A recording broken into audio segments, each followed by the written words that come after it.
Safari ya Agosti 8, siku ambao Wakenya wataamua ni nani watakuwa viongozi wao katika kipindi kingine cha miaka 5 ijayo. Kumeshuhudiwa matokeo ambao hakutarajiwa na wengi. Baraza la Maaskofu wa Kanisa Katoliki limezungumzia michujo ya vyama na kuelezea mengi yanayozua wasiwasi, ukiwemo utamaduni wa ulafi unaokita mizizi katika siasa za Kenya. Hata hivyo, maaskofu wamehimiza uchaguzi wa amani na wenye kusadikiwa hapo siku ya 8/8. Natazama maamuzi mwaka 2017. Mimi ni Rashid Abdalla.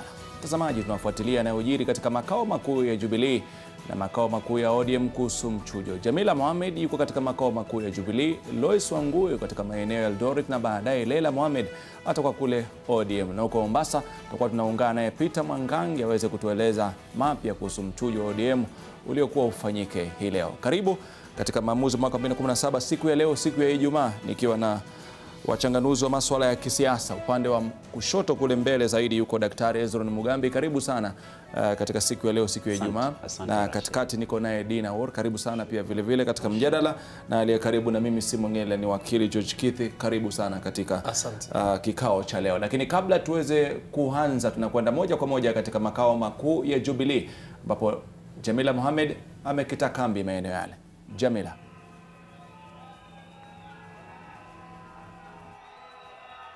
Asante Rashid, katika studio zetu za Nation Center hapo jijini Nairobi. Niko hapa mtaani Pangani katika makao makuu ya chama cha Jubilee, na kama unavyosikia nalazimika kuinua sauti yangu zaidi niweze kusikika, kwani wafuasi wa baadhi ya wawaniaji wa tikiti ya chama cha Jubilee kutoka maeneo tofauti wamefika hapo wakilalamika kuhusu matokeo yaliyotangazwa katika maeneo yao. Wanadai kuwa baadhi ya wale wanaowaunga mkono walinyimwa tiketi ya chama cha Jubilee kwa njia isiyofaa. Wamekuwa hapa tangu mwendo wa asubuhi, na tume ambayo imepewa jukumu la kuangazia malalamishi hayo na kutoa suluhu ina shughuli chungu nzima. Kufikia jana jioni, tuarifiwa kuwa zaidi ya malalamishi 90 yalikuwa yamepokewa, na tunaarifiwa kuwa idadi hiyo imeongezeka. Hatujakuwa na taarifa kutoka uongozi wa chama hii leo, hakujakuwa na taarifa kwa wanahabari, lakini tunasubiri taarifa hiyo wakati wowote kuanzia sasa. Kwa hapa kuna wale ambao wanalalamika wakifika hapa kuwasilisha malalamishi yao, na kuna wale ambao walishinda wanakuja hapa kutafuta cheti hicho muhimu cha kuonyesha kuwa kweli wamepewa tikiti ya chama cha Jubilee. Lakini baadhi ya wale tulizungumza nao ambao kweli walishinda na ushindi wao ulikubaliwa, bado hawajapokea cheti hicho. Wanaarifiwa kwamba bado zinawekwa sahihi na huenda wakaanza kupewa baadaye leo jioni. Unasikia sauti hiyo ya wafuasi wa baadhi ya wale walo dai kwamba walishindwa kwa njia isiyofaa, na miongoni mwao hapa niko naye Bwana Meso ambaye anadai kwamba alinyimwa tiketi ya Jubilee katika eneo la Dagoretti North. Hebu nieleze malalamishi yako. Mimi mwenyewe Meso ndio nimeweka Jubilee Dagoretti North. Jubilee ni eneo ya opposition, stronghold ya opposition. Mimi nimeweka, kisha mwenzangu ndani ya chama ambaye alikuwa amechukuliwa kama mmoja wale wa kutafutia rais kura sehemu hiyo, anakuja na anajiandikisha kama mpinzani wangu kwa miezi miwili tu, kisha anapewa certificate mara moja, na yeye hana ground yoyote, hana wafuasi. Na umewasilisha malalamishi yako hapa kwa chama rasmi? Niliwasilisha malalamishi jana. Na umeambiwa nini? Mambo utasubiri muda gani ili waarifiwe hatua itakayochukuliwa? Naelezwa kwamba wataita kwa tribunal watusikize, na hiyo nayo ni wakati unayoyoma. Hatujui matokeo itakuwa lini, na kisha mimi nataka wale wa nullify hiyo nomination tuingie upya mara moja, tufanye free and fair and credible nomination. Na ikiwa utaarifiwa kwamba tiketi hiyo sio yako, utafanya nini? Utachukua hatua gani? Ikiwa utaarifiwa kwamba tiketi hiyo sio yako, mwenzako ndiye aliyepewa, utachukua hatua gani? Hatua kuchukua ikiwa hivyo ni kuhama chama, kutafuta sehemu nyingine, hata kwenda independent, sababu mimi niko na ground na siwezi kosea wafuasi wangu, siwezi kosea wananchi wa Dagoretti North ambao wako hapo tayari wanalalamika. Wametembea mguu kutoka Kawangware mpaka hapa Kangemi. Unaona? Sawa sawa, asante. Niko naye hapa ambaye sio mwaniaji, anatoka eneo la Vihiga, lakini yeye alikuwa anapaswa kusimamia uchaguzi wa Jubilee katika eneo hilo, lakini hakuna uchaguzi ulifanyika. Hebu tueleze. Sisi watu wa Vihiga tulipanga vizuri sana, tukasema tutakuwa na uchaguzi, na hasa mimi mwenyewe kwa sababu nilikuwa coordinator, nilipangilia vitu vizuri sana, nikapata mpango yote. Lakini siku ya mwisho mambo yalitoka kwa head office wakituambia uchaguzi umekuwa cancelled. Na huko Vihiga uchaguzi ungefanyika kwa sehemu kama 3 hivi: sehemu ya Senator, sehemu ya Shiru Ward, sehemu ya Luanda Township na sehemu ya Luanda South. Kwa nini uchaguzi haukufanyika na ulipatiwa sababu gani na chama? Sababu mingi zimesababisha uchaguzi haukufanyika hivyo. Kwa sababu wakati tulianza hii mambo, tulipata vituo yote vimekuwa na watu wa opposition, ndio wameanza kuingia ndani, wengine ndio wamesimamia hiyo kitu, hata wengine ambao na watu ambao tunajua. Tukapata sasa hata mtu ambaye alisema tusimamishe, alisema ukweli. Na lakini sasa tumekuja wakasema hii mambo sasa tutafanya ile wanaita consensus, tusikilizane. Sasa nimekuwa hapa tangu siku ile nijue mwelekeo gani tutafanya ili tufikie wale wako wawili washikane, wawachie mtu mmoja. Sawa sawa, na muda wetu ndio huo. Ningependa kumpatia mmoja nafasi nyingine. Unatoka maeneo ya Malindi na ulikuwa unawania kiti cha MCA Shellerwood. Kumekuwaje? Hebu tueleze. Huko mahali nilipotokea, natoka Malindi, sehemu ya ward ya Shela. Huko ukora uliofanyika ni ukora wa hali ya juu. Kwa kuwa mimi kama aspirant tuliitwa kwa miti na tukaelezewa ile mikakati itafanyika hiyo siku ya kura, na tukaambiwa zile polling stations zinafaa zipige kura. Nikajiandaa nikijua kuna polling station 5 ambazo zinapiga kura hiyo siku, na nikiamkia asubuhi watu wangu wakiwa kwenye kituo hicho, na shangaa kuona kituo kimefungwa, na hicho ndio kituo changu ya tegemeo kubwa kwa sababu kiko maeneo ambayo mimi naishi. Kituo hicho kiliweza kufungwa na watu wakipata hiyo habari kwamba kituo kimefungwa, ilikuwa ni maeneo ya masaa ya saa 4 asubuhi, na nikafanya jitihada yangu kujua kwa nini kimefungwa. Nikaja kujua kwamba wameondoa kituo hicho na kupeleka kituo ambao opponents wangu kiko karibu na maeneo yake. Sasa shughuli ya kupiga kura ilifanyika? Shughuli ya kupiga kura iliendelea kwa hicho kituo kilichohamishwa, na mimi sikuweza kumanage agent wangu kufika mpaka mwendo wa saa 9.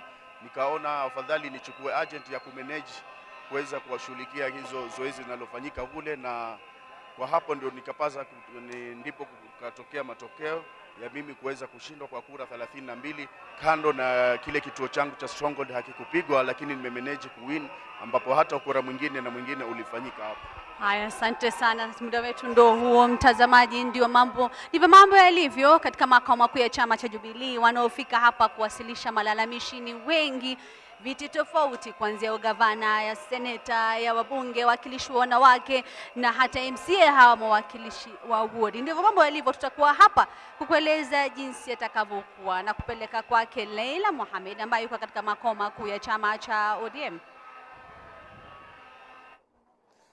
Muda uliopewa vyama vya kisiasa kuweza kuendeza shughuli zao za mchujo unazidi kuyoyoma, huku hapa katika makao makuu ya chama cha chungwa Orange House kumetulia, ila inatarajiwa muda wakati wote sasa chama kitaweza kutueleza kinaga ubaga ni changamoto zipi ambazo waliweza kuzipata katika wiki 2 za mchujo, ambapo kuna wale walioridhika na shughuli hii na wale ambao hadi sasa wanalalamikia kwamba hawakufurahia jinsi shughuli hiyo ilivyoendelea. Kwa sasa ninaungwa pamoja na mkurugenzi wa mawasiliano katika chama cha chungwa Philip Etale. Asante sana kwa kujiunga nasi. Tunatarajia nini kutoka kwa chama hii leo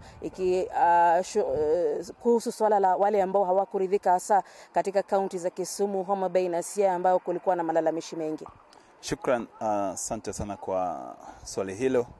Na mwanzo ningependa kusema kwamba shughuli imeendelea kwa njia iliyo nzuri katika maeneo mbalimbali, japo kumekuwa na tetesi katika sehemu zingine ambapo baadhi ya wagombezi wa viti mbalimbali wameelezea kutoridhika na shughuli hii kwa njia moja au nyingine.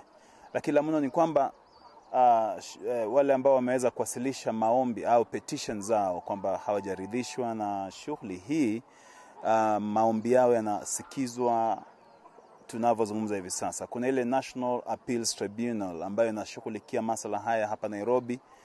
Inashughulikia haswa wagombezi wa viti vya ubunge, kiti cha akina mama, seneta na gavana. Lakini wale ambao ni MCS, kwa sababu viti vyao ni vingi, halmashauri ya kusimamia uchaguzi iliweza kubuni zile zinazoitwa County Appeals Committees, ambapo wale wawanizi ambao hawajaridhishwa na shughuli hii wanawasilisha maombi yao au petitions zao na zinashughulikiwa kule, na kisha baada ya kushughulikiwa ripoti hiyo inaletwa Nairobi ili iweze kushughulikiwa.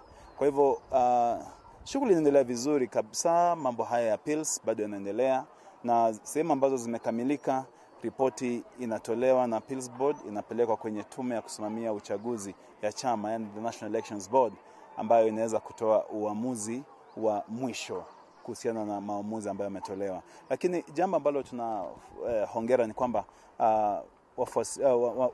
wanachama wetu pamoja na wagombezi wa viti mbalimbali wameweza kuonyesha ile hali ya nidhamu, hali ambayo ni nzuri. Na sisi kama chama tumekuwa na ile open door policy, ambapo unapata kila mmoja anakuja hapa kuweza kutoa malalamiko yake. Kuna wale wana hasira, kuna wale ambao wanasikia uchungu sana moyoni, lakini wakija hapa wanapata kusuluhishiwa mambo yao na kuweza kushughulikiwa kwa njia iliyo nzuri. Na hiyo ni mikakati ambayo chama kimeweza kuweka ili kuweza kuna kwamba kila mmoja, kila mgombezi, kila mwanachama wa chama ameweza kuridhika na yale ambayo yanafanyika na chama.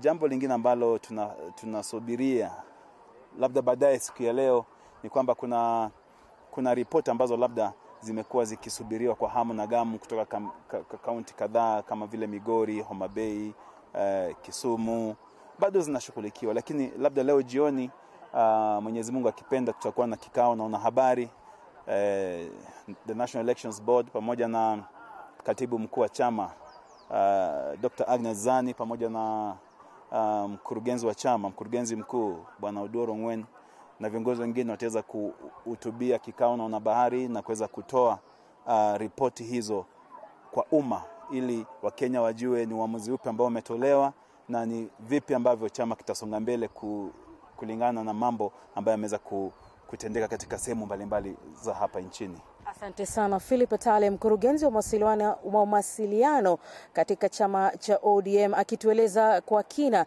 yale ambayo tunatarajia baadaye siku ya leo. Kwa sasa tunakupeleka katika kaunti ya Uasin Gishu ambako Lois Wangoya amekita kambi pale kutueleza zaidi yanayojiri huko.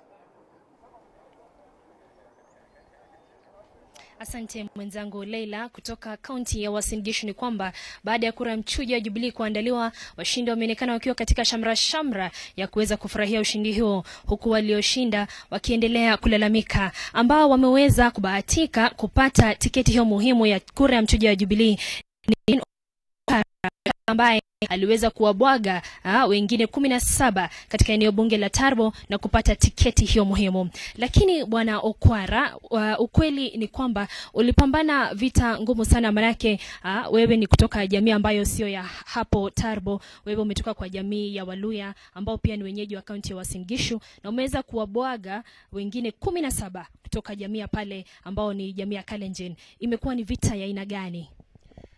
Imekuwa ni vita kali, lakini labda ningependa kukukosoa kidogo, nikwambie kwamba sisi hapa katika Uasin Gishu tunakaa kama jamii moja. Hii kusema kwamba hawa ni wa Kalenjin, hawa ni wa Kikuyu, hapa ni kwetu, nafikiria hiyo sio vizuri. Sisi tuliingia siasa tukasema tutafute kiti tukiwa ni wa Kenya. Nikisimama mimi sikusimama kama Mluya, nilisimama kama Mkenya. Kwa hivyo hii propaganda ya kusema kwamba hawa ni wa Kalenjin, hawa ni Waluya, hawa ni wa Kikuyu, hiyo sidhani ni kitu nzuri. Tulifanya siasa na hawa jamaa na tulikuwa katika harambe, tulikuwa katika mikutano fulani. Hakuna wakati ambapo tulipigana. Ni wakati tu huu ambapo walikuwa wanafanya tallying, ambapo siasa mbaya iliingilia. Lakini kwa hii miezi 6 ambayo imepita tukifanya siasa mbaya, unamaanisha nini? Siasa mbaya ukabila. Mimi tukitembea hiyo constituency nzima, hakuna mahali ambapo watu walikuwa wanasema huyu ni Mluya.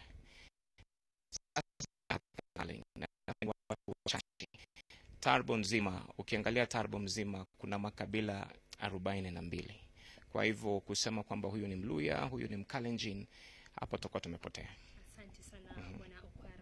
Katika kaunti jirani ya Nandi ni kwamba kura hiyo ya mchujo ya Jubilee iliweza kuhakikisha kwamba viongozi wa sasa walionyeshwa mlango na viongozi chipukizi tena wapya waliweza kupata tiketi hizo muhimu. Kwa sasa tunaungana na mmoja ambao waliweza kupambana na kupata tiketi hiyo muhimu ya kura ya mchujo ya Jubilee, ni wakili uliweza kupata tiketi ya kuwa seneta wa eneo la Nandi. Hebu tueleze, mbona tumeona siasa ya Nandi imekuwa tofauti kabisa? Wananchi wa Nandi, wa kaunti jirani ya Nandi, wamewaondoa viongozi wote wa sasa na kutaka viongozi chipukizi tena wapya.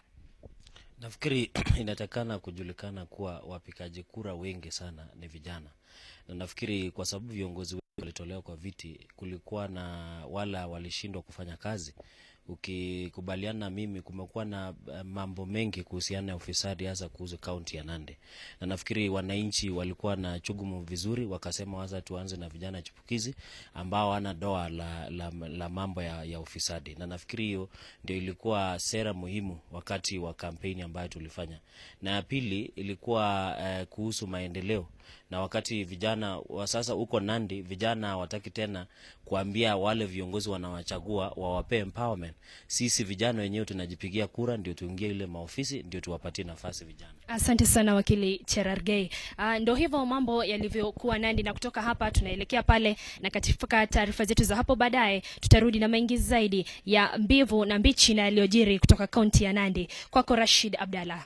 Na shukrani sana Lois Ongoe kuweza kuwa moja kwa moja kutoka studio zetu za Eldoret. Aliweza kuzungumza na washindi wa tiketi tofauti katika mchujo wa Jubilee. Na hapa kwa kifupi ni kwamba ukiweza kuangalia waliweza, tukianza wa kwanza ambaye alikuwa ni Jamila, alafu baadaye akampalela katika ODM. Nafikiri kitu ambacho kipo ni kwamba vyama hivi sasa vipo katika mahali ambapo ni pagumu zaidi.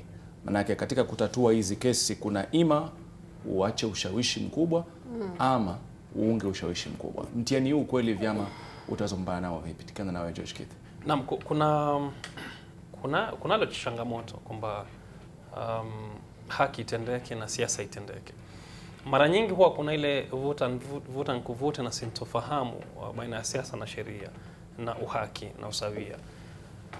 Mara nyingine pia ukiangalia katika chama kuna wale ambao ni wahusika, ambao ni washikadau katika chama, ambao wana uzoefu na ushawishi mkubwa katika chama, lakini ukiangalia katika mashinani hawajakuwa na ukaribu na wapiga kura wenyewe. Haki kutendeka ni kwamba kura lazima hesabike, na kwamba tamati yake ni mwenye kupata kura zaidi ndiye mpendwa na watu, na baadaye huyo ndiye ambaye anatekana kupeanwa kupata cheti. Cheti hicho ndio kitamfanya awe ajaribu kupata uongozi tarehe 8 mwezi wa 8. Lakini pia chama huwa kinazingatia sera zingine zake za kibinafsi. Iwapo mtu anataka na kuzawadiwa kwa sababu labda ya ushawishi fulani, ama amejihusisha kivipi na chama, ili mradi kwamba ni kuzawadiwa kule. Jana tuliona vigogo wa ODM, wa ANC, Wiper wakikaa na chama cha mashinani, wakiwa na Ford Kenya, wakiwa wamekaa na kupanga mikakati ya vile watakavyounda serikali, wakajigawanya viti. Zile huwa si kura. Wenye kupigwa kura ni wa kwanza na wa pili, lakini wale wengine huwa ni wamegawanyiwa kwa sababu labda kuna aina fulani ya maelewano. Sasa katika chama maelewano kama hayo huwa, na sheria inaruhusu aina tatu ya watu kuchagua. Na kwanza kuna ile kupiga kura, watu wakapiga kura, kuna ile watu kukubaliana, na pia chama kikakaa na kukubali nani atakayesimama. Vyote vikaa vinaruhusiwa. Kwa hivyo ni changamoto ambapo utakuwa na mchanganyiko wa hayo mambo, mseto wa aina fulani ya uamuzi ambao utatumiwa, ili mradi kwamba ifahamike tarehe 8 mwezi wa 8 ni malumbano atakuwa vipi. Na hilo swala ambalo tunalizungumzia, manake ni swala ukiangalia kila upande wa vyama hapa nchini unasubiri na kuweza kutegea kwamba yule ambaye tunakuwa ameweza kuhujumiwa upande wa pili huku wanabembelezwa zaidi. Na nafikiri kwamba imefika mahali kwamba wale wote ambao wameweza kuwa na shida katika maeneo tofauti katika mchujo, vyama vyote wanaukuruba sana wale viongozi wakuu wa vile vyama. Hii inasemaje kuhusu siasa za Kenya? Kwanza kabisa ningependa kusema hizi complaints mingi zao ni ile tu labda ukorofi ambao uko katika siasa zetu, kwa sababu unapata kuna mtu labda ameshindwa kwa idadi kubwa sana, lakini hivyo tu anataka kusumbua.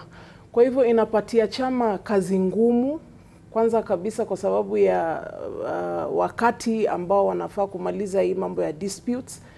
But pia ningependa kusema katika chama sasa hivi kuna wale wanatumia hiyo ni kama blackmail, ili wakishindwa upande huu wanaanza kutishia upande huu, wanasema watatoka huku waende huku. Na chama pia alivyosema inaangalia numbers, inaangalia umaarufu.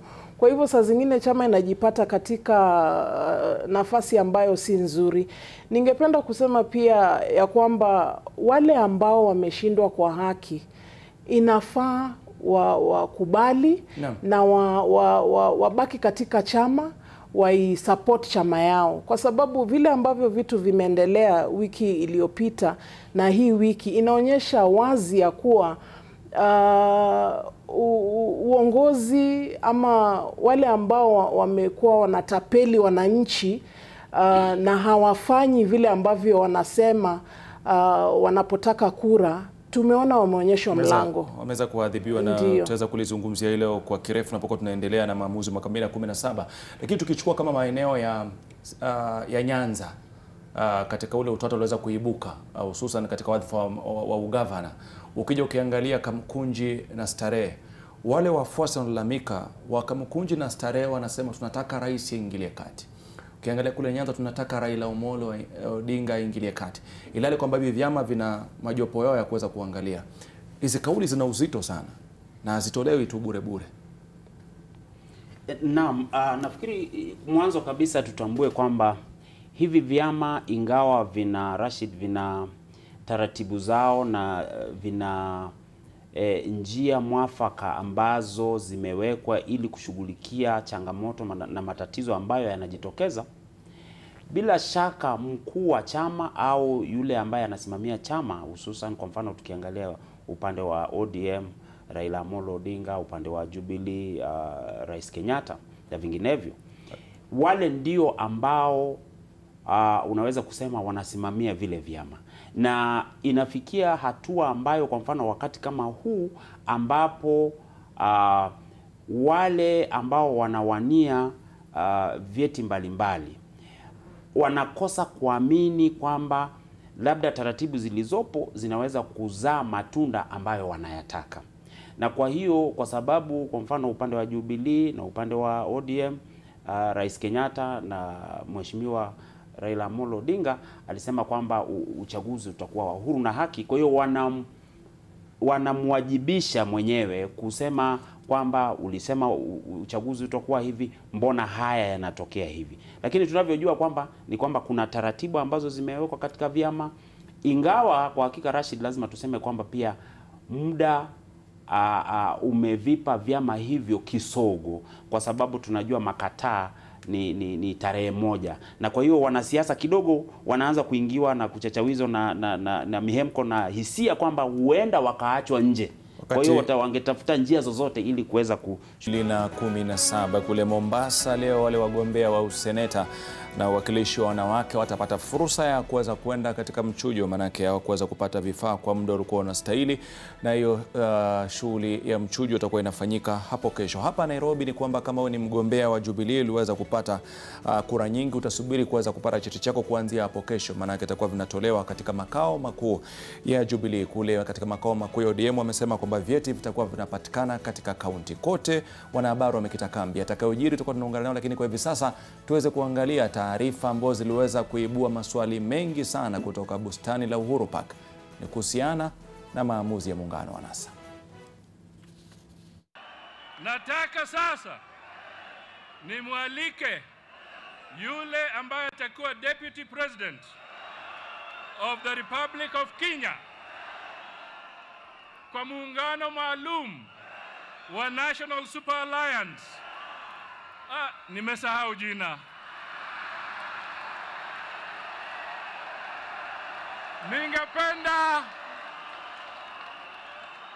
Ningependa kumwalika Stephen Kalonzo Musyoka.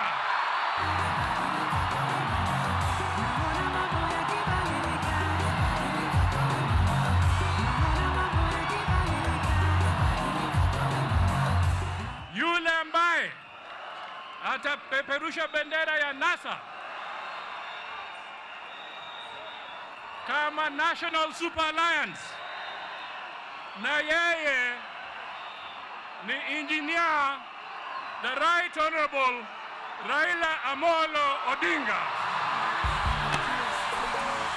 Raila tibing, Agwambo tibing, Tinga tibing, Mundo tialala, Mundo tialala, NASA, NASA, NASA, NASA, NASA, NASA, NASA, NASA, NASA, NASA.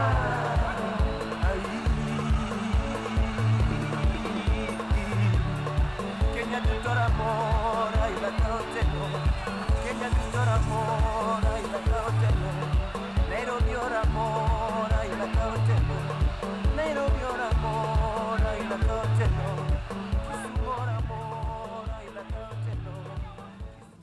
Na bila shaka umeweza kuona jinsi ambavyo taarifa hiyo ilivyokuwa inatolewa. Ilikuwa moja kwa moja katika runinga ya NTV. Nakumbuka pia vile vile kwa kuna baadhi ya vyama kwa vishaweka misimamo kwamba kama si sisi basi si wao. Wakawa wanashabikia kwamba lazima mgombea wa rais atoke katika upande. Kabla siweze kupa nafasi jopo kuweza kuchangia, baadhi ya wale waliokuwepo pale ambao waliweza kutajwa waliweza kuzungumza na Wakenya pia baada ya maamuzi. Tuweze kusikia kwa kifupi tu, alafu baadaye tuweze kuendelea na mjadala kuhusiana na masuala haya ya NASA. Hatugawanyi huko. Tukienda kuwa mkutano yetu ni kazi.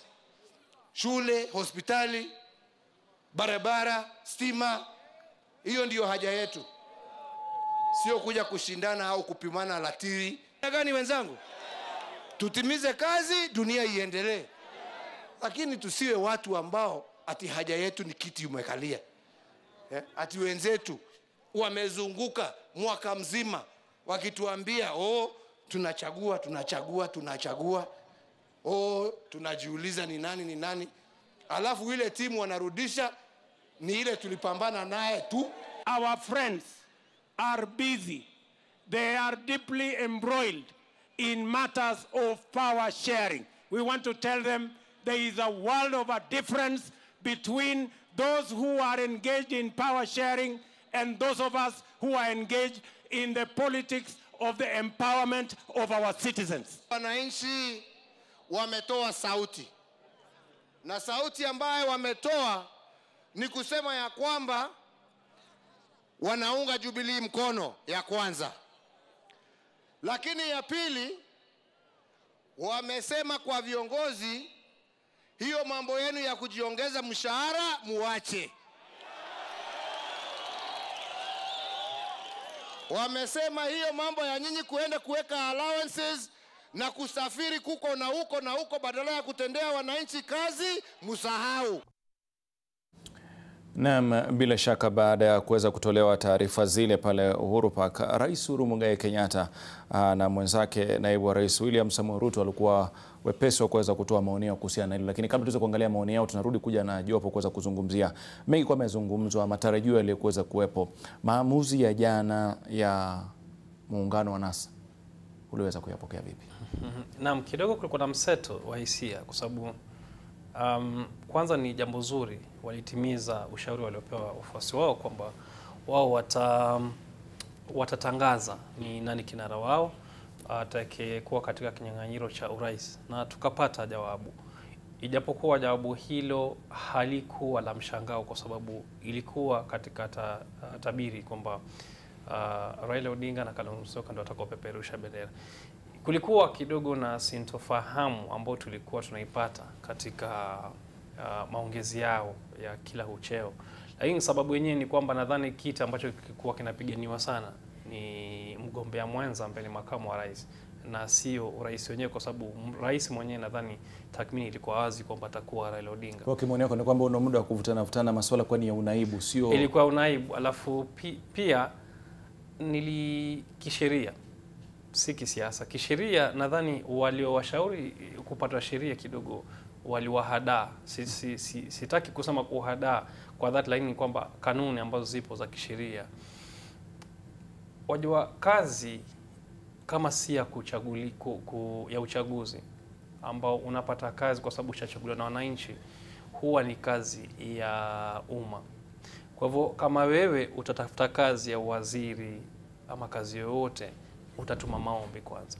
Haiwezi katika halaiki tukasema wewe utakuwa waziri. Lazima kwanza utatuma maombi, ufanyiwe ile zoezi la kukuchunguza kama wewe unafaa, kwa sababu wale ukiwaangalia wale vinara wengine ambao walipewa hayo mamlaka kabla hata ya uchaguzi, lazima tuwachunguze kama wanafaa, iwapo kwamba wataingia katika ushindani, kwa sababu mimi na wewe na Wakenya wote wana haki ya kung'ang'ania hizo nafasi, ili mradi kwamba lazima kuwe na uhusika wa wananchi, tukaita public participation katika katiba. Kwa hivyo katika katiba hakuna kazi ambayo mtu anaweza chukua kupitia kwa makubaliano katika vyumba ama boardrooms. Huwa ni lazima ushindani wewe. Kwa hivyo mimi na Isaac Ruto, mimi na wewe na Mudavadi tuko sawa hapo. Ni kwamba hakuna mtu ambaye ana ruhusa ama ana uhaki katika katiba ya kupata kazi ya kujipatia kile anachotaka ila rais. Kwa hivyo Raila Odinga atakuwa rais kama atapata na makamu wake. Wale wengine wote lazima washindane na mimi na wewe. Na ila wakijaribu kupata hayo hivyo vyeo kupitia kwa makubaliano wale ambao wako nayo, ikawa kama ni ukiukaji wa katiba. Lakini unajua unapokuwa unakuja katika hii miungano ni wana ile dhana ya kwamba mnaamini maana kwamba tutapita sisi. Unajua na swala ni moja, wanaamini kwamba watapita wao. Na washaweka wazi kwamba endapo timu yetu itapita, basi kwa sheria zilizopo, kutumia labda pengine idadi ya wajumbe wetu bungeni ama katika Senate, tutafanya kadri tutakavyofanya kuhakikisha kwamba hii timu inasalia hivi. Labda ndio fikra zao. Dina, maoni yako? Kwangu mimi jana niliona wafuasi na supporters wa NASA walikuwa na anxiety, wasiwasi kwa miezi mingi, kwa sababu walikuwa na ngoja na hamu kujua ni nani atapeperusha bendera ya NASA kama rais. Na jana uliona wakati waliambiwa itakuwa ni Raila Amolo Odinga, uliona hata katika kiwanja kuna wale ambao baada ya hiyo kusema walianza kutoka, kwa sababu ni hiyo ndio walikuwa wanangoja.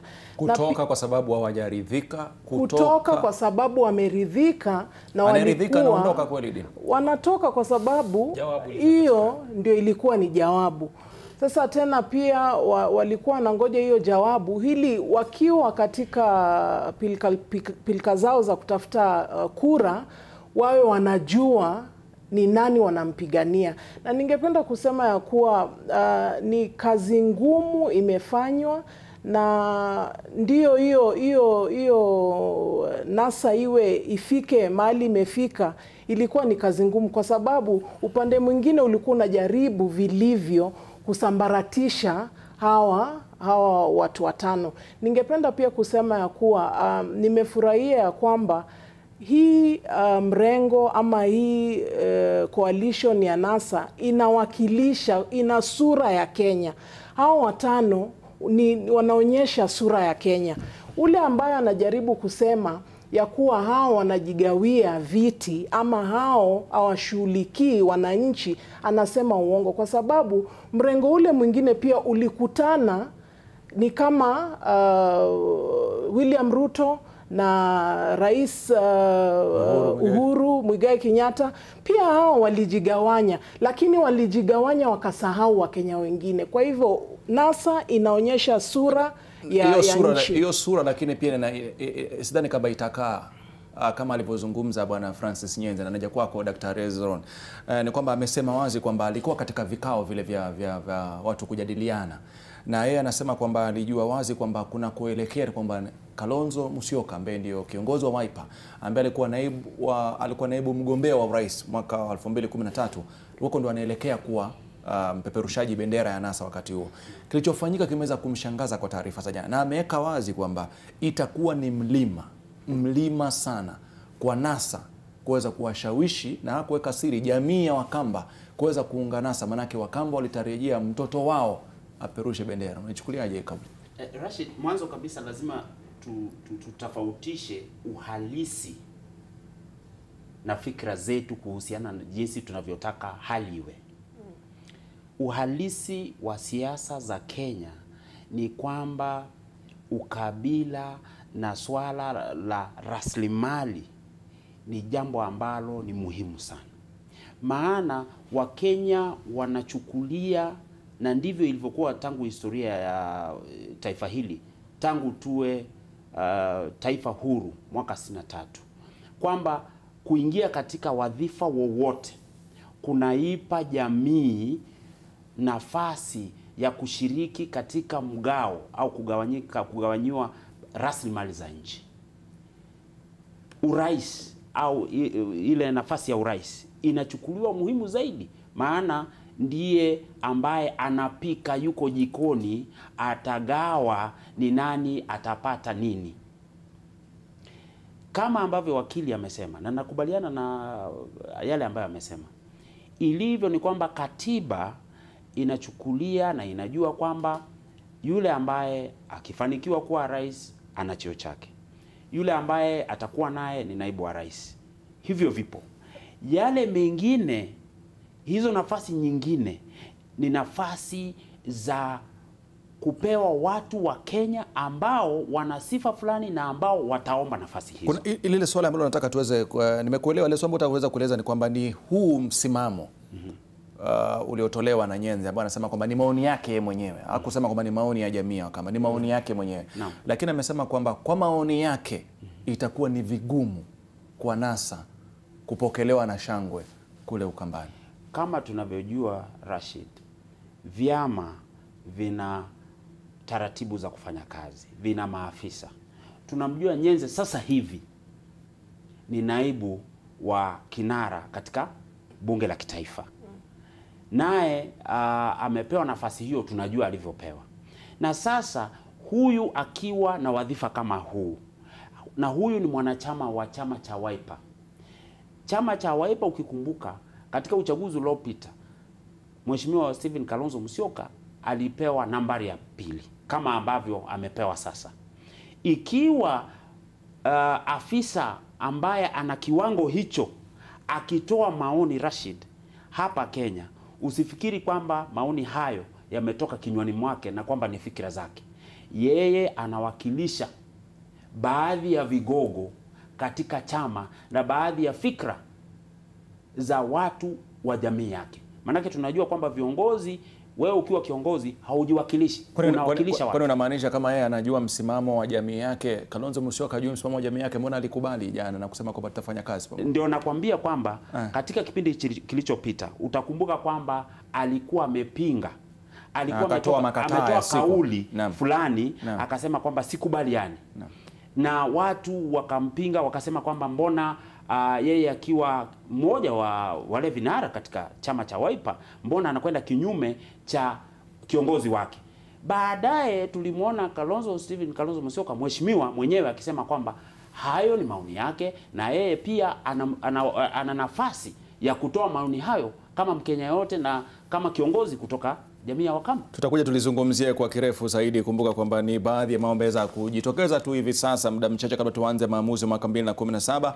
Francis Nyenze akisema kwamba itakuwa ni kibarua kuweza kuwashawishi jamii ya Wakamba kuweza kuunga muungano, na maoni yake ndivyo alivyozungumza. Je, hii inamaanisha nini? Kumbuka pia amemuomba Kalonzo Musyoka aweze kuliangalia swala la Musila na Malombe, akisema kwamba asipoingilia kati pia huenda pakawa na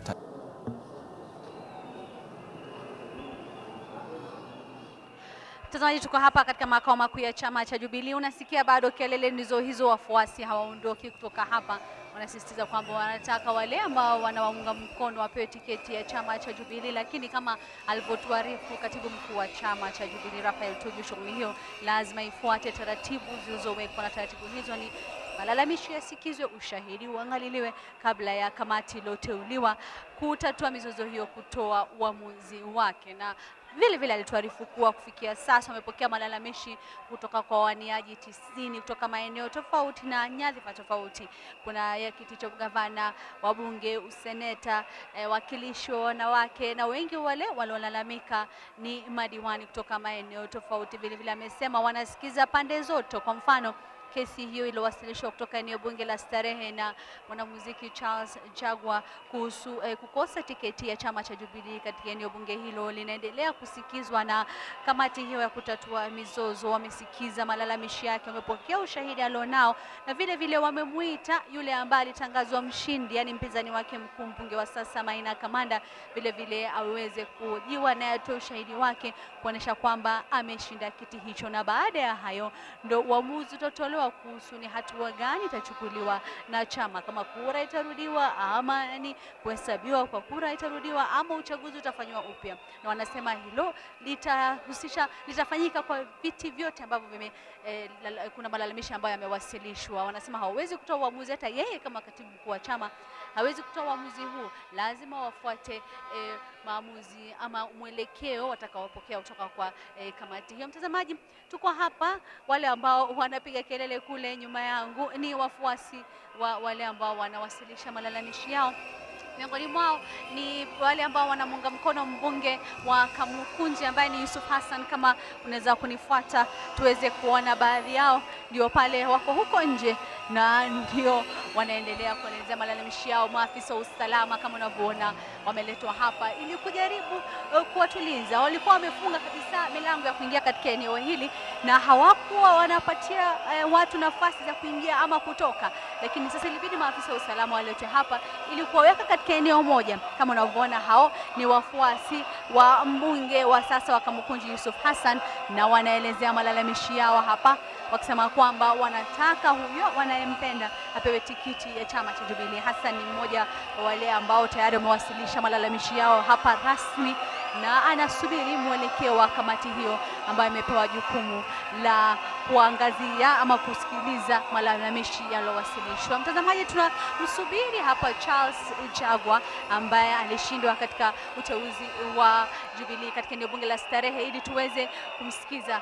Amewasilisha malalamishi yake, amekuwa hapa jana mchana kutwa, anaarifiwa kwa amekuwa hapa tangu asubuhi, na wakati wote kutoka sasa tutaweza kupata kuzungumza naye. Rashid akiwasili tutakuwa naye hapa, lakini kwa sasa na kurudisha hapo studio.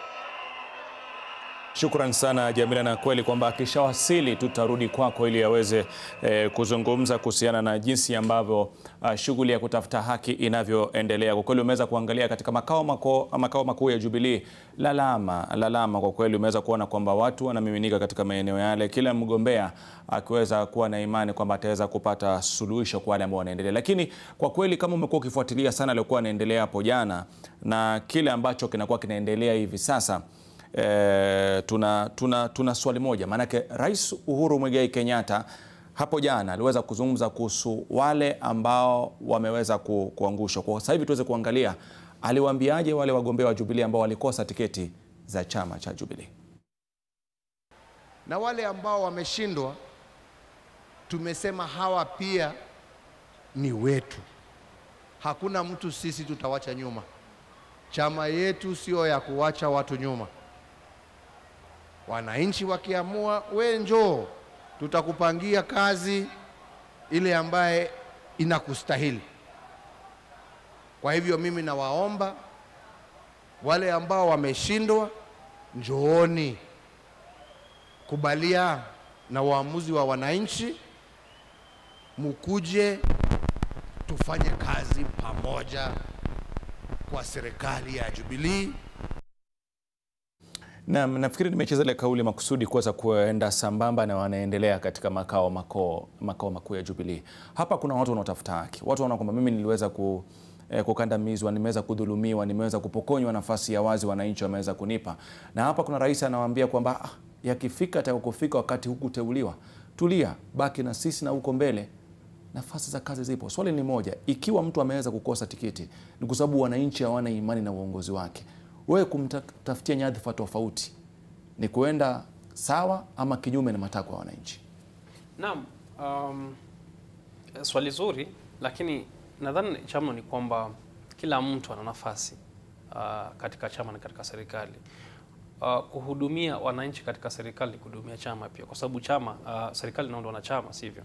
Kwa hivyo ni vizuri kwamba kuwe na ile hekima ya kuwaweka watu wote pamoja na kuwashawishi kwamba bado hawajapoteza, ili kwamba wao kama hatima yao ni kuhudumia wananchi kupitia kwa serikali ya mrengo wowote ule, ikawa kwamba nafasi ya kupeana hiyo huduma ipo. Na hii si kusema kwamba kutakuwa na ugavi wa kazi, ila kwamba nafasi itakapotokea katika huduma hiyo ambao lazima mtu ama rais ama chama kitatafuta watu ambao wako mrengo ama sera, kwa sababu kumbuka kwamba kuna zile manifesto zenyewe huwa kwamba ni aina fulani ya mwelekeo wa chama vile itakavyoendesha sera zake katika serikali. Kwa hivyo kuna nafasi zingine ambazo watu lazima wawe wanamiliki katika akili zao na itikadi zao hizo manifesto. Ikawa kwamba kama wewe hutapata watu ambao wanataka kuendesha hiyo manifesto, utakuwa kidogo na ugumu zile sera zako kuhitimisha.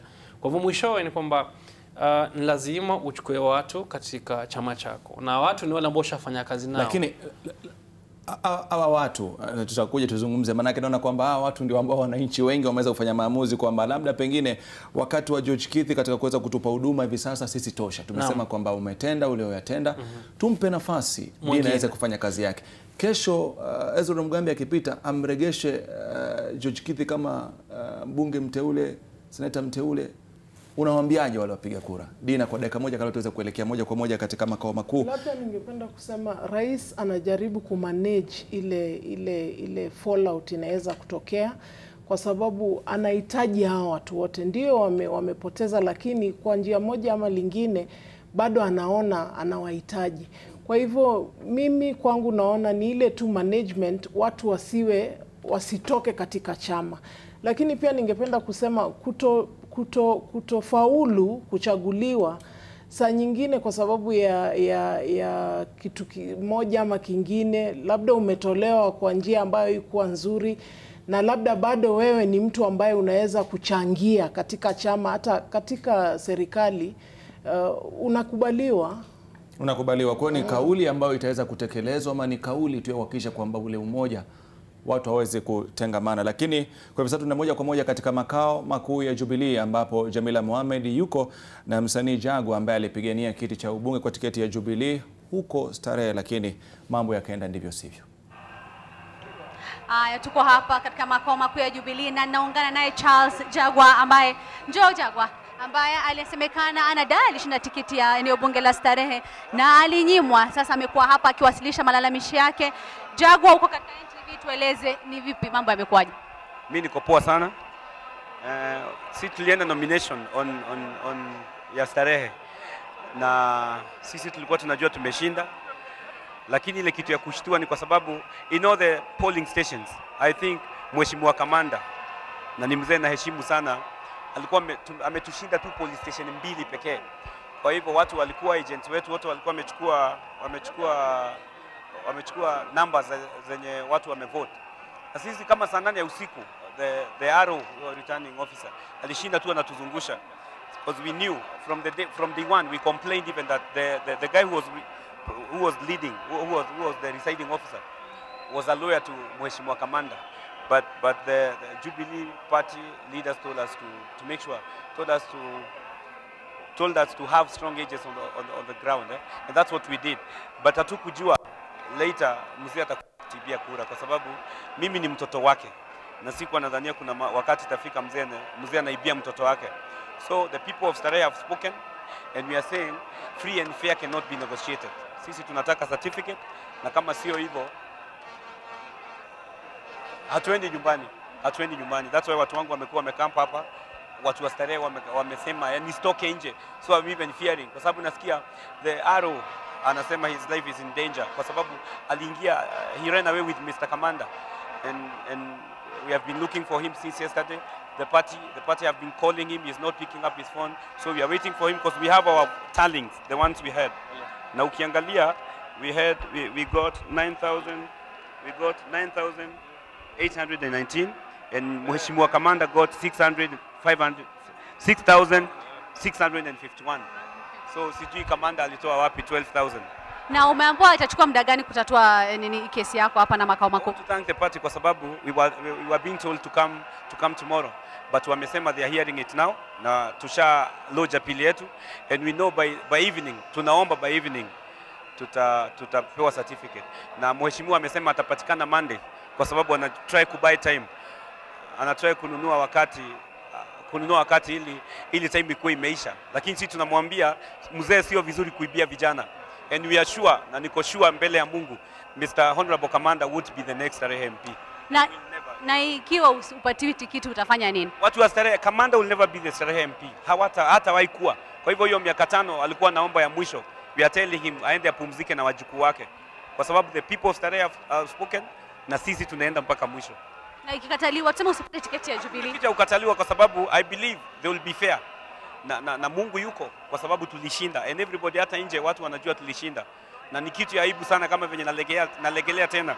Siku anadhania mzee kama Kamanda anaweza ibia mtoto wake, kwa sababu amekuwa akiniambia na ni support mimi, ni kijana yako, ukinishinda sijui nitakubali matokeo, but siku ana expect mzee kama huyu anaweza fanya kitu kama hiyo.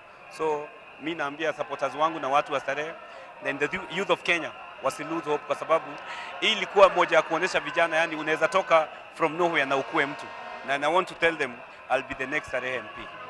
Asante sana.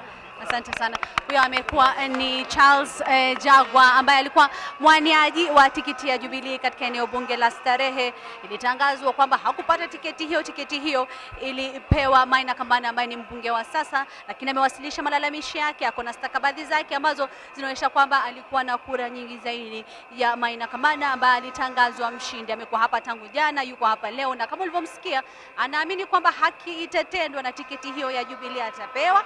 Anasisitiza kwamba Maina Kamanda hatakuwa mbunge wa Starehe kwa miaka 5 inayokuja. Anasisitiza kuwa itakuwa ni yeye, na tunazidi kusikiliza tu tujue kwamba kamati iliyopewa jukumu la kuangazia malalamishi yote yaliyotolewa itatoa uamuzi gani kuhusu swala hili la eneo bunge la Starehe. Amesema kwamba ameahidiwa kwamba uamuzi wake huo utatolewa hii leo, lakini usisahau kuwa katibu mkuu Raphael Tuju alisema wamemuita Kamanda hapa pia kwa sababu lazima waangalie pande zote.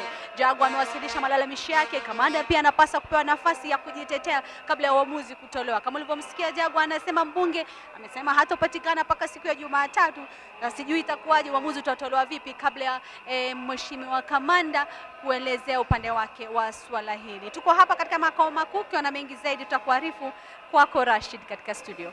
Naam, shukrani sana Jamila kwa kuweza kutupa taarifa hiyo ambayo imeweza kujitokeza hivi sasa kwamba Jagwa yupo katika makao makuu ya Jubilee. Ana imani kwamba haki itaweza kufanyika, maana alikuwa kwa na mawakala ambao hawakulala kazini, waliweza kuwa macho zaidi katika kuweza kuhesabu kura. Wameweza kutoa nambari zile za kwamba alikuwa ameweza kumwacha mbali zaidi mbunge Maina Kamanda. Lakini swala ambalo tutakaweza kulizungumzia, na nitakuja kwako Daktari Hezron, ni kwamba na ni mfano tu hapa Starehe, lakini nimeweza kuona katika vituo vingi kwamba msimamizi wa kura anakimbia. Mtu anakuambia kwamba hakuwa usiku, alikuja asubuhi. Sahi wakati jopo lile linataka kuweza kutafuta haki, lazima aweze kutoa kauli yake kama msimamizi wa kura, ndio uweze kusikia pande zote tatu. Kuna Maina Kamanda, kuna msimamizi wa kura returning officer, na pia vile kuna Jagwa. Apatikane kwa simu. Sasa mnaanzia wapi ule uchunguzi wenu wakati hawa returning officer, wasimamizi wa kura, nyinyi mliweza kuweka katika vituo vile na sasa hivi hawapatikani? Vizuri. Nafikiri Rashid, kile ambacho ni muhimu ni kwamba kila chama kikiwa na wale maafisa ambao wanasimamia uchaguzi wana taratibu zao za kufanya mambo ya kwao, na ndio sababu tumeelezwa kwamba kila chama lazima kishughulikie changamoto au matatizo ambayo yanatokana na uteuzi katika kila chama kabla mambo hayo kutoka katika kila chama na kuelekea kwingineko labda. Lakini kama ambavyo nimeeleza hapo awali, mihemko imeanza kidogo, hisia zimeanza kupanda, kwa sababu unajua makataa mwisho ni Jumatatu kama mahakama ilivyoamua, na kidogo utaona kwamba ukimsikia Charles anasema kwamba mheshimiwa kamanda amesema kwamba hapatikani hadi Jumatatu, kwa sababu siku hiyo ndio siku ya mwisho. Ni kama kusema kwamba mimi nimepewa ushindi, kwa hivyo nimeondoka, na kama wewe hutaki basi haiwezekani. Lakini ninavyoamini na ninavyojua kwa vyama vyote, sio katika chama cha Jubilee, kuna taratibu ambazo zitafuatwa, na kuna wale maajenti na njia nyinginezo mbadala ambazo zitafuatwa kuhakikisha kwamba haki inatendeka. Kwa sababu kuna wakati mwingine hata mahakamani, na wakili Kithi yuko hapa anaweza kutuambia kwamba kuna wakati mwingine hata mashahidi wanatoweka mahakamani, lakini yule hakimu lazima aangalie yale yaliyopo ili kuweza kufikia uamuzi. Maanake hawezi kukosa kufikia uamuzi kwa sababu ukora au njia nyingine zimetumika ili haki isipatikane. Kwa kama ninavyomuelewa, kabla nende kwa Dina, ni kwamba inawezekana labda pengine asipopatikana msimamizi wa kura, asipopatikana mbunge wa Starehe kwa sasa Maina Kamanda katika kikao kile, ikiwa ni Charles peke yake, inawezekana kwamba uamuzi ukatolewa kisheria bila kuweza kupata kauli za pande zote tatu. Na wajua, katika malalamishi kama haya si kesi ya kawaida. Kuna kitu tunaita inquisitive, badala kitu kaita adversarial. Adversarial ni moja kwa moja, ni ile malumbano moja kwa moja, mkiwa unashurutisha mwingine kwamba umefanya hivi, ukutenda hivi, na iko mikakati ya kisheria. Hapa kwanza hatumii kanuni za ushahidi za kotini, kwamba ushahidi utakaopewa huwa haufuati kanuni zile za koti za kawaida. Pili ni kwamba sheria ya koti ambayo inaambatana na hali ya kupeana ushahidi huwa pia haifuatwi. Vitu kama WhatsApp, vitu kama text messages, kama kuna video umechukua na simu, huwa inaruhusiwa. Jambo lingine ni kwamba, kwa hivyo huwa ni hali fulani ambayo inajaribu kutatua jamii. Kwa ni kwamba husika katika jamii itakavyokuwa, lakini kufikia tarehe moja lazima watu waweze kujua kwamba ni nani ana tiketi ya Jubilee Starehe. Na pia haisaidii mtu akitoroka. Tutakao ni haki. Wewe ukitoroka ni kwamba kesi itasikizwa moja kwa moja, na wewe siwe peke yako, kwamba watu wengi watapenda ushahidi, na wale wanaopenda ushahidi hawatachukuliwa ati ni wa mrengo mmoja peke yake. Ni ushahidi wa mseto, alafu ushahidi uamuzi utapewa. Na hapa ndio kunaibuka swala la kwamba ukiangalia katika msuko wa serikali ambayo iko madarakani katika uchaguzi wa mwaka 2023 ni kwamba unaweza kujumuisha vijana na wakongwe wakaweza kupata maoni mpaka wakaja na timu ambayo iliweza kuchukua ushindi. Leo ukiangalia kwamba wale wakongwe wengi 50% ama 70% wamekosa tiketi za Jubilee. Wacha nikueleze hivi. Wakati wa uchaguzi wetu tulipofanya kama Law Society, shirika la mawakili, kulikuwa na hilo changamoto. Kuna vijana wengi sasa wamejiunga kama mawakili. Sasa wewe kwa pale juu, ijapokuwa una uzoefu wa sheria na mambo mengi, ni kwamba wale vijana wakiwa wengi na wakiamua ni mrengo fulani wataelekea. Sasa huwezi kuwasimamisha kwa sababu demokrasia ni wengi wape. Labda kuna kuchangia na kwamba tumeweza kuona idadi ya wale watu ambao wanafikiria kwamba labda wangesaidia kuweza kutoa ushauri, wangekuwa watu wa kuweza kumwambia naibu wa rais, twende ni hapa tufanye hivi. Wao wenyewe kujipa nafasi tu katika maeneo yao imekuwa shida. Ni shida kubwa Abdalla, kwa sababu Rashid, kwa sababu unaona hata Musila aliposhindwa alisema anatoka katika chama, na ni ile shida ya conservatism. Wamezoea vile ambavyo wamezoea na hawataki tofauti. Na vile ambavyo wakili anasema, tuko na asilimia kubwa sana ya vijana, nao vijana wanaona ni kana kwamba wamesahaulika. Kwa hivyo wameonelea ni muhimu pia hao wakuwe involved katika mambo ya siasa, na kwa hivyo yoyote ambayo watamchagua hawataangalia kabila, hawataangalia labda kama hauna pesa. Na ndio maana nasema kuna ni kama revolution silent ambayo inafanyika, ambayo labda wale ambao wamekuwa kwa siasa kwa miaka mingi hawaelewi, na hiyo revolution itatoa watu wengi. Hata tarehe 8 tunatarajia watu wengi watatoka kwa sababu hao vijana hawajali. Na kama ni hiyo revolution kweli ya kwamba vijana hawajali, wameona kwamba kidogo walio na umri mkubwa waende wapumzike. Vijana wao pia wameweza kuregesha watu ambao walikuwepo. Nataka tuweze kuangalia hii mageuzi haya yakoje. Tuweze kuangalia taarifa ya wale vigogo ambao wamebisha hodi na wameweza kufunguliwa mlango. Politics is not very new to me. I see politics as a service, just as my seat for Interior SCS was a service to my country. This is a service to my community. Everybody now knows that Ole Lenku is the man to beat. And so sometimes looks are misleading. Some of us who have the experience don't get into parliament. Then we could end up losing the luster of parliament and making it almost like, it's a place for anyone who can get votes out there, gets in, not necessarily for the national good. Remember, it's a national assembly. Not for the national good, but for their personal gratification that have now an MP. And we will all suffer in the long term. Having served the public service, the entire public service, for those number of years, we would want to see county government succeeding in the country. And my proposition has been, if counties don't perform, national governments will never perform.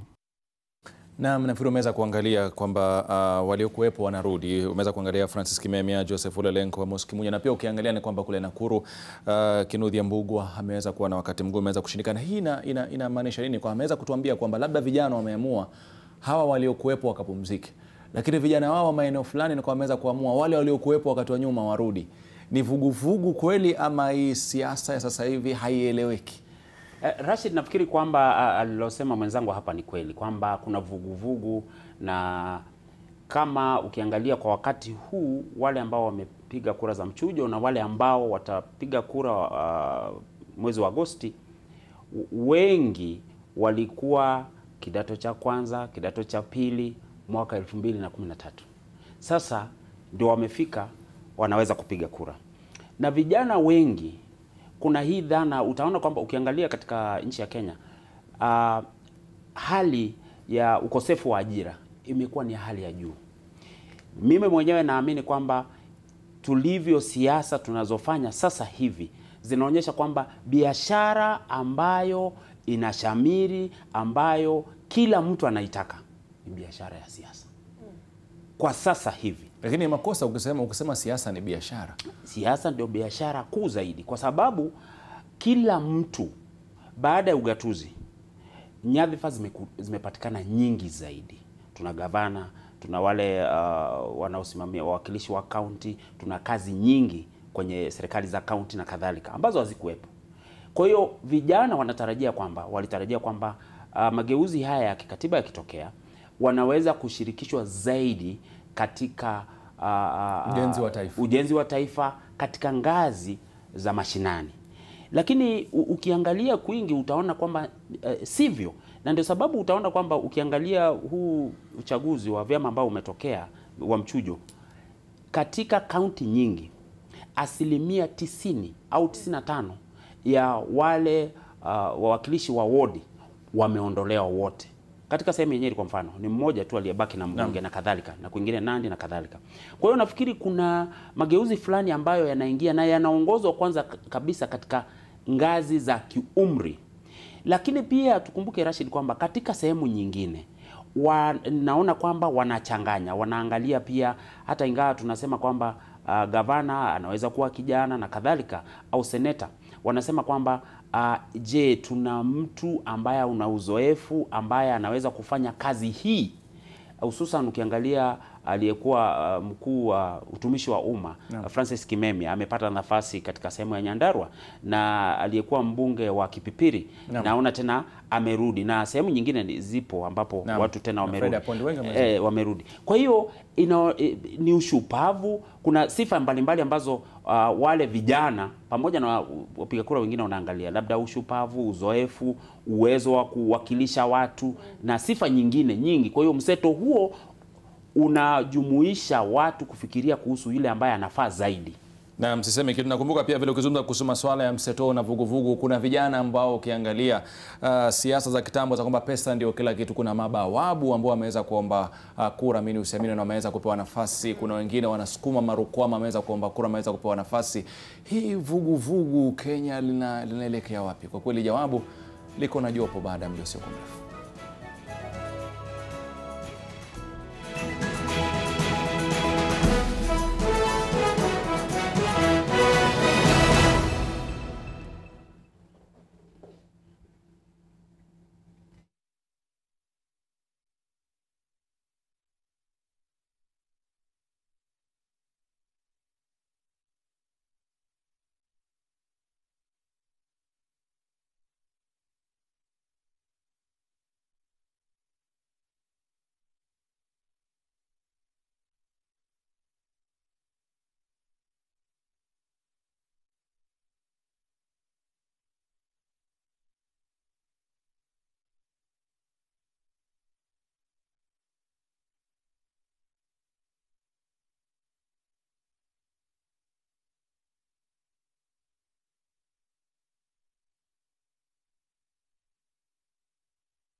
Karibu nazidi kufuatilia maamuzi mwaka 2017.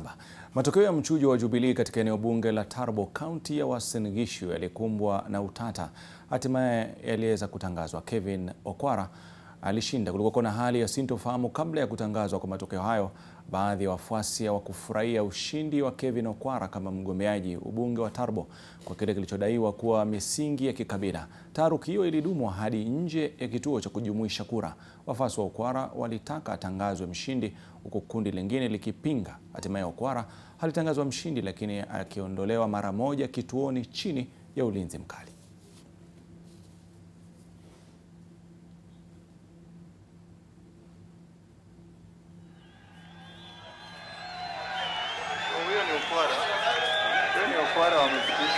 There was contention. A couple of the people I was competing with were not very happy with my candidature, and I mentioned this yesterday that there are two things we're fighting against. One was was tribe, and a number of them were not very comfortable. The fact that I don't come from this community, but I'm grateful.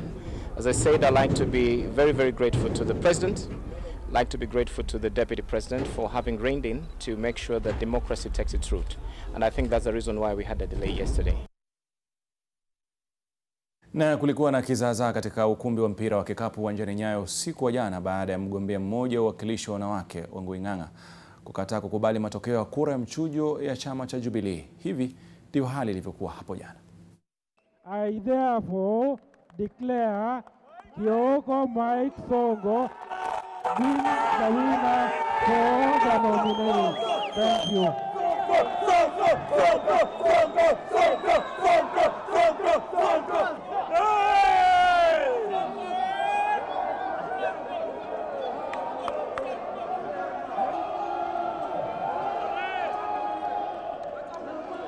Mshindi wa kura kwa kiti cha useneta ni Sakaja Johnson kwa kura 153,426. Shebesh Rachel Wambui alikuwa na kura 91,769.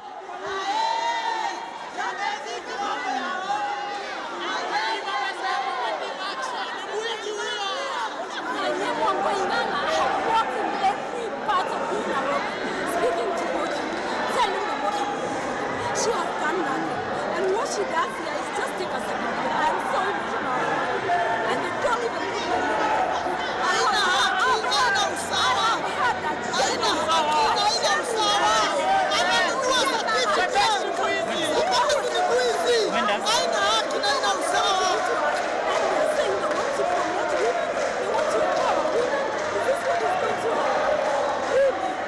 I am so sad that they can give Shebesh a certificate.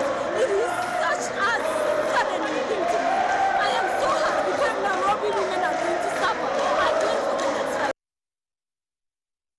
Naam, lakini kumbuka kwamba mgombea huyo Ong'we Ng'ang'a aliweza kuachiliwa leo hii asubuhi baada ya kuweza kukamatwa hapo jana.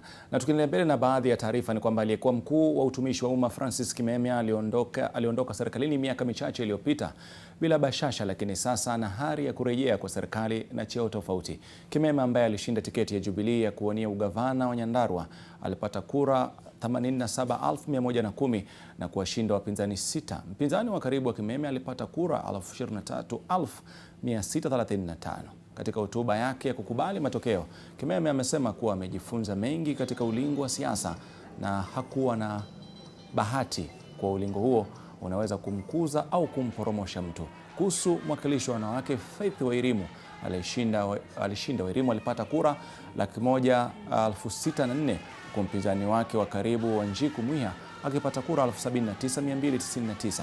Katika eneo bunge la Ndaragwa, Jeremiah Kioni alibuka mshindi. Kioni alipata kura 8,330 huku Michael Mwangi akishinda tiketi ya ubunge wa Oljorok. Mwangi alipata kura 14,409.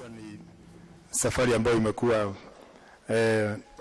ya ajabu sana katika maisha yangu, maana mimi nimekuwa mfanyikazi wa serikali. I have been a public servant within a culture of discipline, very orderly life. Then kuingia sasa kwa arena ambayo haina hujui kwa wapi. I mean, I didn't know the laws of politics. huko natukanwa. Juzi tulikuwa na Faith na mtu mmoja anaitwa Kwenya, then we are called devil worshippers as we are going to mass on Sunday. So and imekuwa ni mafundisho makubwa sana. It's been quite a learning experience. Na waziri ameweza kushtumu visa vya ghasia dhidi ya wagombeaji wanawake katika michujo ya vyama inayoendelea. Waziri Kariuki amewahimiza wanawake wapambane na kila aina ya vitisho kutoka kwa washindani wao wakati huu wa uchaguzi, kwani ni haki yao ya kidemokrasia na kikatiba kuwania wadhifa wowote wa kisiasa. Kariuki amesema kuwa serikali imeweka mikakati kuhakikisha kuwa wagombeaji wanawake wanalindwa dhidi ya wahuni wa kisiasa. Akizungumza huko Embu, waziri alisema kutakuwa na harakati za kuhakikisha sheria ya wakilishi ya thuluthi moja ya jinsia moja inaidhinishwa ili kuhakikisha wanawake wanashirikishwa katika mchakato wa maamuzi.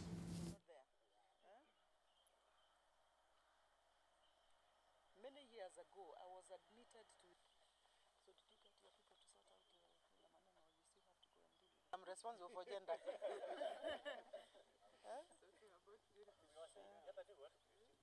We are putting together now the remaining 6 constituencies. These women not to be intimidated, not to be threatened. The security must be alert and awake, not to be used to intimidate them, but to support them and to give them the confidence that they require. First, to offer themselves, but two, to be able to walk through the processes of nomination all the way to the process of presenting themselves for the elections. Again, I urge the men of this country to be their sister's keeper. When women present themselves to compete with men, they should not be threatened. Na bila shaka na umeweza kuona wanawake wengi wameweza kujaribu kuweza kupigania nyadhifa kuu kama zile za ugavana, na kuna wawili ambao watasubiri kuweza kushindana na wengine katika uchaguzi unaokuja. Twende katika eneo la Kericho ambapo nafikiri nitaenda moja kwa moja kwa Daktari Ezra Mugambi kuweza kuanzia. Ni kwamba Eric Bet ambaye ni bawabu tu analinda kule, alikuwa anafanya kampeni zake, hana gari, hana baiskeli, anatumia mkokoteni kuweza kufanya hivi.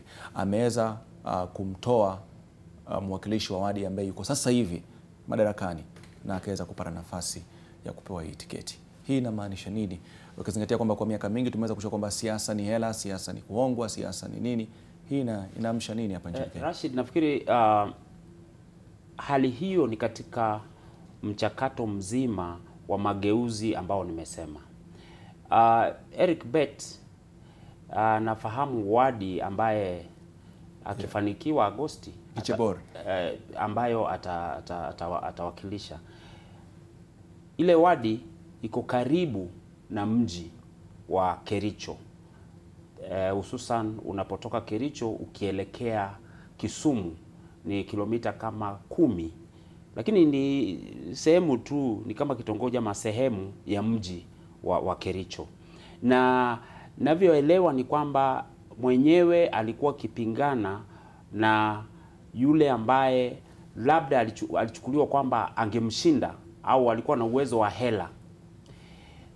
Ndipo nikasema kwamba navyofahamu siasa za kule ni kwamba yule ambaye alipaniwa labda angechukua nafasi hiyo, naye kulikuwa na tetesi kwamba alikuwa anasukumwa na afisi fulani kuu. Manake ana ukuruba na mmoja wa mawaziri ambao wako sasa ambao wanatoka sehemu hiyo. Na kulikuwa na tetesi kwamba kuna baadhi ya wagombea ambao walikuwa wanasukumizwa, wanaelekezwa au wanachukuliwa kwamba ndio ambao wanahitajika na chama, kwa sababu kuna baadhi ya wakuu wa chama ambao wanawapendelea.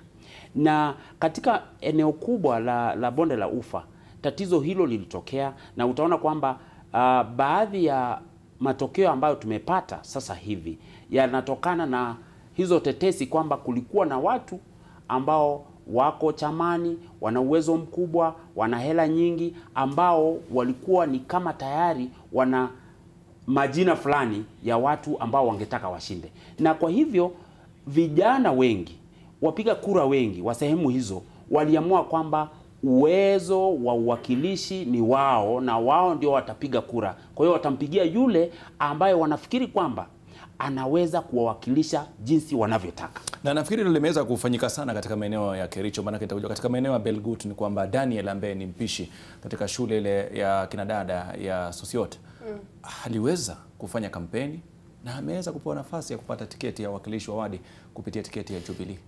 Na ndio maana tunasema Kericho wanasemaje watu wa Kericho? Tunasema kuna hiyo vuguvugu silent revolution. Na pia hiyo silent revolution ina maneno tofauti ambayo yanajitokeza, alafu mtu anajipata amechaguliwa. Kwa mfano huyo, kuna issue ya class. Kuna class issue pia. Ndio maana mara nyingi unaona yule ambaye kama hapa Nairobi, mtu kama Sonko, ni rahisi sana Sonko achaguliwe, hata kama watu watasema labda masomo yake si ya juu, watu watasema labda maadili yake labda si mazuri, lakini kwa sababu ya ile perceived ama ni class issue kweli, unapata vijana wengi wana gravitate towards Sonko. So ni kama unasema kwamba watu wamechoka na ile dhana kwamba tuchukue wasomi, na ile ukiangalia maendeleo pia mitaani ndio, alafu tena watu wanaona ni kama David and Goliath. Mtu anaona labda huyu ni mpishi, alafu anasikia labda ule mpinzani wake labda kuna ofisi vile anavyosema inamtetea ofisi kuu.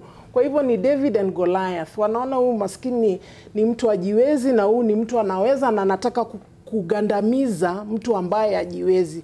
Kama ni kuchukua sera yako ya David na Goliath, je, tukienda katika uchaguzi mkuu wa 88 katika urais itatumika hiyo sera? Nataka ulitafakari hilo, tutakuwa tunarudi baada ya muda usio kwa mrefu, lakini kwa sasa hivi tuweze kuelekea moja kwa moja katika makao makuu ya chama cha ODM ambapo Leila Mohamed amekita kambi maeneo yale. Kumbuka pia kule kuna wale ambao wana vilio vyao. Leila Mohamed, ali ikoje hapa ulipo kwa sasa? Rashid Abdalla, kura ya mchujo iliweza kupigwa kwa muda wa wiki mbili sasa, huku vyama vya kisiasa kote nchini vikishughulika na kuwachagua ni akina nani watakaowania tiketi watakaowania viti tofauti vya kisiasa kupitia tiketi ya vyama hivyo. Chama cha Jubilee kiko pale Pangani ambako bodi yao ya kusikiza malalamishi inaendelea kuwapokea ambao wagombeaji ambao wanalalamishi hapa. Vile katika makao makuu ya chama cha chungwa hapa jumba la Orange, wengi pia wamefika hapa kuweza kulalamikia masuala muhimu, huku ikitarajiwa kwamba wakati wowote usimamizi wa bodi ya uchaguzi pamoja na ile ya malalamishi itaweza kuwahutubia wanahabari na kutueleza kwa kinagaubaga ni changamoto zipi ambazo waliweza kupata na ni hatua gani ambazo wamechukua. Lakini kwa sasa tunaungana na Christopher Bala, mgombeaji mmoja kutoka kaunti ya Kakamega. Habari za leo, na ni kitu kipi kimekuleta hapa siku ya leo? Kwa majina naitwa Christopher Bala, natoka kaunti ya Kakamega, Likuyani sub county, kwa wodi ambayo inaitwa Nzoia. Nimekuja hapa siku ya leo kuleta interim certificate yangu ambaye nilipewa baada ya kushinda uchaguzi tarehe 15 mwezi wa 4. Kisa ambacho ilifanya nikuje hapa Nairobi ni kwamba kulikuwa na fununu kwamba mpinzani wangu pia hako na interim certificate. Sasa mimi kama kiongozi mchanga ambaye aliangusha sitting MCA, nilikuwa na wasiwasi pengine huenda ametumia hela akapatiwa interim certificate, na ni ajabu kwamba tutakuwa nazo mbili kwa ward moja. Sasa nilikuwa nimekuja hapa kutafuta haki. Tarehe 15 wakati nilishinda, returning officer ambaye alikuwa Likuyani sub county kwa jina Nicholas Olumasai aliweza kunitangaza mshindi na nikapewa hiyo provisional certificate. Nilipokuwa kule mashinani, rumors zilikuwa zinatembea kila mahali kwamba mpinzani wangu ameninunua kwa takribani shilingi milioni 3 niweze kumwachia hiki kiketi. Ile kitu ningependa kuambia wafuasi wangu haswa pale Nzoia ward, hiyo ni porojo na ni uvumi. Mimi vile nilishinda, ninaamini ninaenda mpaka kwa debe tarehe 8 mwezi wa 8. Kwa hivyo mkisikia hiyo porojo inaendelea, tafadhali mimi kama kiongozi wenyu sitawauza. Ninakanusha nikiwa hapa Orange House, na ninawaambia vile mliamua ni mimi nitasimama na nyinyi mpaka siku ya mwisho. Kwa hayo machache, asanteni. Na umeweza kuwasilisha malalamishi rasmi katika makao makuu ya hapa Orange. Umetumia mbinu ipi kuhakikisha kwamba chama hiki kinaelewa kwamba kuna changamoto kule katika kaunti ya Kakamega? Nilipokuja hapa asubuhi, niliweza kuarifiwa niweze kuandika barua, na nikaweza kuandika malalamishi yangu yote, na nikaweka pia copy ya interim certificate nika-attach kwa hiyo barua, nikapeleka kwa tribunal, wakasikiza malalamishi yangu, na chairman wa tribunal alinihakikishia nisikuwe na wasiwasi. Akaniambia interim certificate watarecognize ile ya kwanza ambayo nilipewa, kwa sababu returning officer mwenye alikuwa gazetted anaitwa Nicholas Olumasai, na huyo ndiye aliruhusiwa kutangaza matokeo yangu, na wakasema hiyo ndio itakuwa matokeo sahihi. So niliarifiwa nisikuwe na wasiwasi. Yeah. Unatarajia kitu gani katika hotuba ambayo wanahabari watapokea baadaye leo? Mimi natarajia kwamba nitatendewa haki. Mimi kama kiongozi mchanga, na vile mnaniona ni kijana mdogo, matarajio yangu ni kwamba nitatendewa haki, kwa sababu mimi nataka nikipita hii kura nijali maslahi ya kina mama na vijana kwa wodi yangu. Yeah. Asante sana. Tumekuwa tukizungumza na Christopher Bala, mgombeaji wa kiti cha uwakilishi wa bunge la kaunti katika kaunti ya Kakamega, ambaye ni mmoja tu wa wengi ambao wamefika hapa siku ya leo kuweka malalamishi yao wazi na kuitaka chama cha ODM kuhakikisha kwamba haki imetendeka. Tutakuwa hapa tukisubiri hotuba yake Daktari